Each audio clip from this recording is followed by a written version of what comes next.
తీసుకొస్తే బీజేపీ తప్పు చేయబోతున్నారు. ఒక వ్యక్తి అడుగుతున్నారు సార్ ప్రశ్న, దేశం కోసం ధర్మం కోసం అని ముఖ్యమంత్రిగా ఏక్నాథ్ షిండేని కొనసాగిస్తే బాగుంటుందా లేక దేవేంద్ర ఫడ్నవీస్ అయితే బాగుంటుందా? సురేష్ గారు మీ విశ్లేషణ.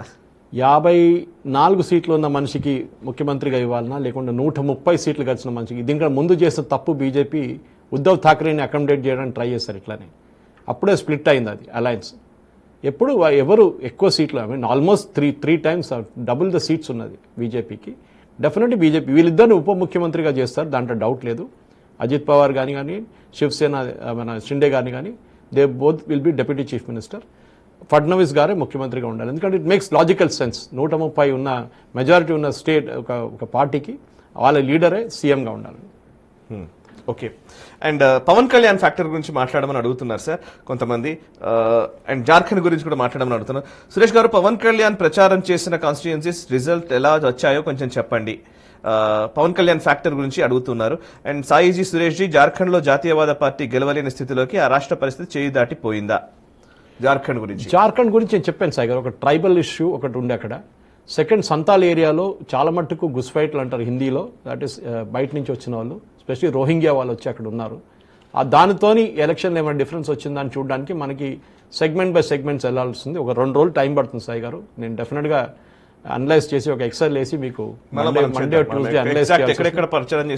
ఎందుకంటే ఎక్కడెక్కడ అది కూడా పవన్ కళ్యాణ్ గారు ఫ్యాక్టర్ కూడా అడిగారు. బీజేపీ వైపు నుంచి కూడా ఐ థింక్ చంద్రబాబు నాయుడు కన్నా ఎక్కువ అగ్రెసివ్గా ఉన్న మనిషి పవన్ కళ్యాణ్ నా పాయింట్ ఆఫ్ వ్యూలో.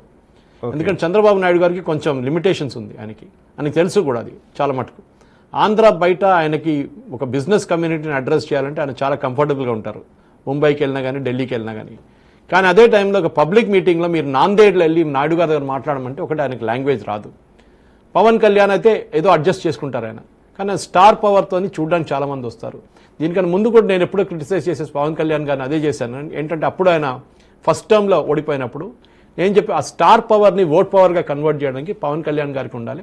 బహుశా నా అంచనా ప్రకారం రేపు ఈ ఎలక్షన్లో కూడా అక్కడ 2 క్యాండిడేట్ని పెడితే బాగుంటుండేమో పవన్ కళ్యాణ్ పార్టీ. కానీ నో ప్రాబ్లం, నెక్స్ట్ ఎలక్షన్లో, ఎందుకంటే ఇప్పుడు తెలంగాణ ఒక ఛాలెంజ్గా రాబోతుంది బీజేపీకి. తెలంగాణలో ఇప్పుడు నాయుడు గారు వచ్చినప్పుడు ఇక్కడ కూడా అలయన్స్ పెట్టాల్సి వస్తుంది. తెలంగాణ నెక్స్ట్ ఎలక్షన్ వచ్చినప్పుడు అప్పుడు పవన్ కళ్యాణ్ గారు కూడా వస్తారా? చెన్నై వైపు తమిళనాడులో కూడా క్యాండిడేట్స్ని పెడతారా? సదర్న్ తమిళనాడు, కర్ణాటకలో పెడతారా? బార్డరింగ్ ఆంధ్రప్రదేశ్, ఇది అన్నీ మనం చూడాల్సిన సాయి గారు. డెఫినెట్గా దీని ఇంపాక్ట్, ఈ జరిగిన ఎలక్షన్ ఇంపాక్ట్ మహారాష్ట్ర, మన జార్ఖండ్ గురించి మాట్లాడుతున్నప్పుడు కూడా దీంట్లో మెయిన్ ప్రైజ్ మహారాష్ట్ర ఉండే. అండ్ అక్కడ మన అందరూ అనుకునే అంటే ఒక నారో మెజారిటీతో బీజేపీ గెలవబోతుందంటే అలయన్స్ గెలుస్తారు అనుకున్నాం. కానీ ఇప్పుడు చూస్తే ఫిగర్స్ చూస్తే నారో పోయి వాళ్ళు almost they are close to the 2/3 majority mark వచ్చేస్తున్నారు. అది చాలా ఇంపార్టెంట్ సాయి గారు. ఓకే, సో ఇంకొక ప్రశ్న తీసుకుంటాను సార్ నేను. డెఫినెట్గా సో చాలా మంది అడుగుతున్న ప్రశ్నల్లో మెయిన్ గా జార్ఖండ్ సిచ్యువేషన్ ఏంటి అనేది అడిగారు. దానికి సార్ చెప్తున్నారు ఆల్రెడీ. మహారాష్ట్రలో మన తెలుగు వారు ఎంతమంది ఉన్నారు, అంటే ఎంతమంది ఉన్నారనే దానికి సంబంధించి, ఎక్కడెక్కడ పోటీ చేశారన్న దానికి సంబంధించి సార్ చెప్తానని చెప్పారు. తెలంగాణ సంచారి కేకే సర్వే ఒకటి కరెక్ట్ నెంబర్ చెప్పింది. ఓకే. అండ్ ఇంకా ముఖ్యమంత్రిగా ఏక్నాథ్ షిండే. సార్ నాకు ఒక ప్రశ్న ఉంది యాక్చువల్లీ ఇప్పుడు మీరు మాట్లాడుతున్న దాంట్లో. సో ఎవరిని ముఖ్యమంత్రిని చేయాలనే విషయంలో ఏక్నాథ్ షిండే కూడా బీజేపీ అయినా ఆశ్చర్యం లేదు అన్నట్టుగానే కొన్ని ఇండికేషన్స్ ఇచ్చారు యాక్చువల్లీ. ఇప్పుడు ప్రస్తుతం మహారాష్ట్రలో ఆ ప్రయత్నం చేయడం అవసరమా అనేది కూడా క్వశ్చన్ ఉంది. ఎలక్షన్ ముందు ఐ థింక్ ఓటింగ్ అయిన తర్వాత ఇమీడియట్గా ఫస్ట్ రియాక్షన్ షిండే గారిది ఏముండే అంటే I'm not in the chief ministers race అన్నారు. ఆయనకి ఇంటెలిజెన్స్ రిపోర్ట్స్ వస్తుంది, ఆయన దగ్గర సర్వే రిపోర్ట్ ఉంటుంది, ఆయన దగ్గర ఎగ్జిట్ పోల్స్ ఉంటుంది, ఆయన తెలిసిపోయి ఉంటుంది నాకు ఈసారి 50 సీట్లు వస్తుంది, 50 సీట్లు వస్తుంది, షిండే గారికి 130 వస్తుంది అనేది. సారీ మన ఫడ్నవీస్ గారికి 130 వస్తుంది అనుకున్నాను. సో డెఫినెట్గా ఫడ్నవీస్ గారే నా అనాలిసిస్ ప్రకారం ముఖ్యమంత్రి అవుతారు. షిండే గారికి ఆపర్చునిటీ ఇచ్చారు, బాగా పర్ఫామ్ చేశారు, డౌట్ లేదు.